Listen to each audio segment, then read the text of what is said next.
One morning, you hand your 2-year-old their breakfast, and they look at you completely seriously and say, "Mommy, I don't want the yellow eggs today. Can I have the round ones, please?" And you stop. You actually stop. Because 3 months ago, that same child pointed at food and said, "Dat." And now they are negotiating breakfast like a tiny lawyer. Here is what nobody told you about that moment.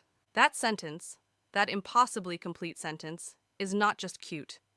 It is the most time-sensitive neurological event happening inside your child's body right now. And today, ParentingIQ gives you the science that will make you treat every single conversation with your 2-year-old completely differently, starting tonight. Before we go into the science, I need to say something first. If you have a 2-year-old right now, you are tired. You are answering 400 questions a day. You are repeating yourself constantly. You are narrating every single thing you do because someone told you that was important. Now we're putting on shoes. Now we're opening the door. Now we're getting in the car. And some days, you wonder if any of it is actually doing anything. I need you to hear this clearly. Every single word you have spoken to that child has been building something. Something that neuroscience can now measure. Something that has a beginning. And something that, if we don't talk about this today, has an ending that comes far sooner than most parents know. Drop "I'm listening" in the comments if you have a toddler between 18 months and 3 years right now.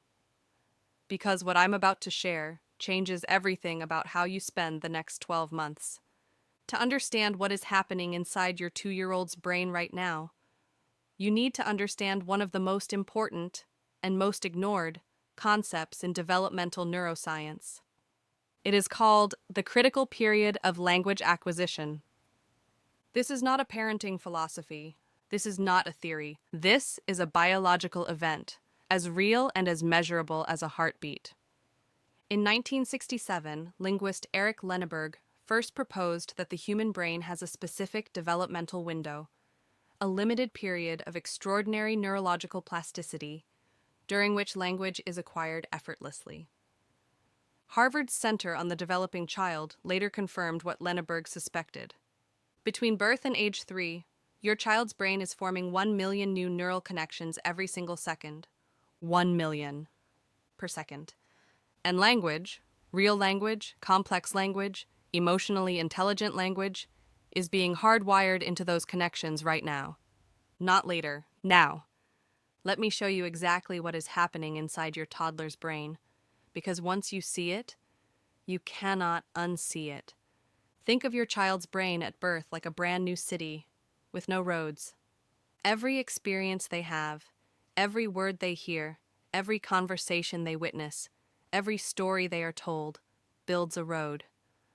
At first, the roads are small, unpaved, uncertain, but between ages 1 and 3, something extraordinary happens. The brain enters a state called synaptic exuberance.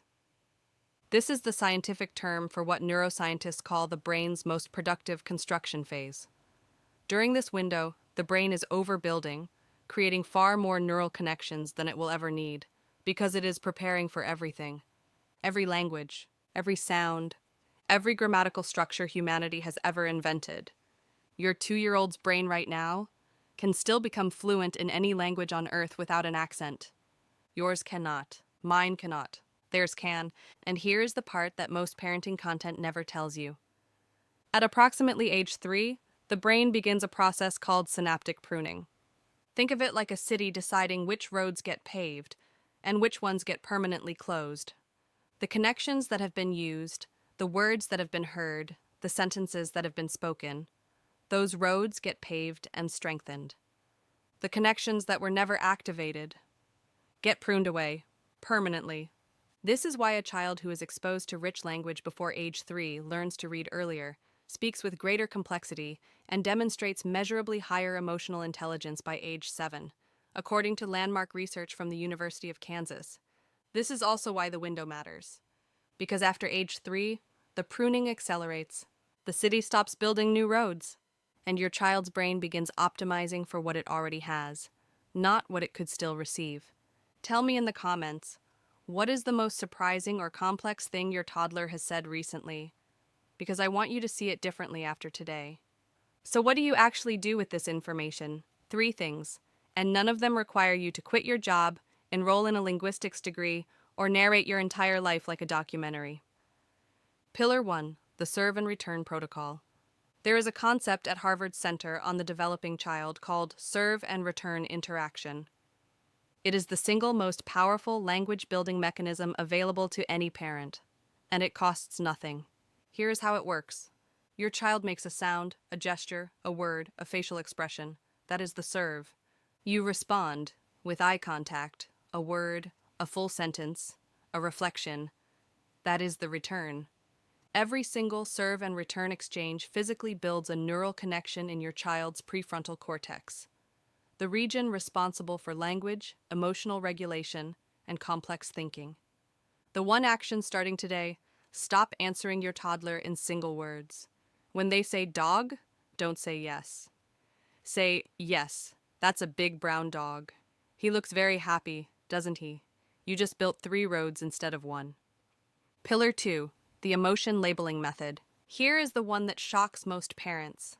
Language development and emotional intelligence do not develop separately. They develop together, on the same neural circuits. Research from the University of Washington's Institute for Learning and Brain Sciences shows that toddlers who are consistently given emotional vocabulary, not just object names, develop language complexity 40% faster than toddlers who receive only noun-based language.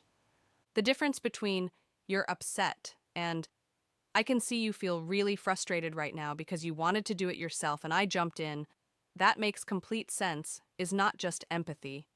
It is neurology. The one action starting today: name the emotion before you solve the problem. Always. Every time. Even when you are exhausted. Especially when you are exhausted. Pillar 3.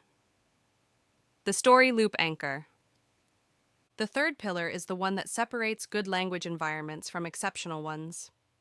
Developmental linguists at MIT's Brain and Cognitive Sciences Department found that toddlers who are regularly told narrative stories, not just read books, but told live, improvised, personalized stories, demonstrate significantly higher syntactic complexity by age 4.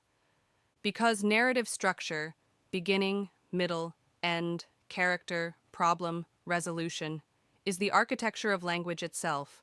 The one action starting today: tell your child one story about their own day every single night before sleep. Today you woke up and you were a little grumpy. Then you saw the dog and your whole face changed.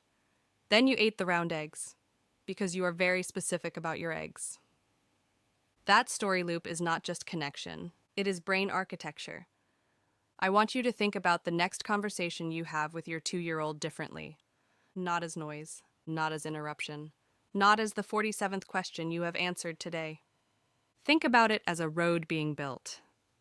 A road that your child will travel for the rest of their life, into classrooms, into friendships, into relationships, into the private conversation they will one day have with themselves when the world gets hard. You are not just teaching them to talk. You are teaching them how to think. You are teaching them how to feel. You are teaching them that their words have weight, because someone always listened. The window between age 2 and 3 is not a parenting milestone, it is a neurological gift. And you are holding it right now. Tell me in the comments, how old is your child today? Just their age, because based on exactly where they are in this window, there is a specific pillar that matters most for you this week. The next time your 2-year-old says something that stops you cold, something that makes you look at them and think, where did that come from? Remember what you now know. That sentence did not come from nowhere. It came from you. From every word you spoke when you thought they weren't listening. From every story you told, every emotion you named, every serve you returned. If this gave you something real, watch our next protocol immediately. Stop saying good job. The praise science that's actually slowing your child's brain. Because what you discover there is the next piece of exactly this puzzle, new protocol, every single week. At ParentingIQ, we don't raise children, we architect legacies.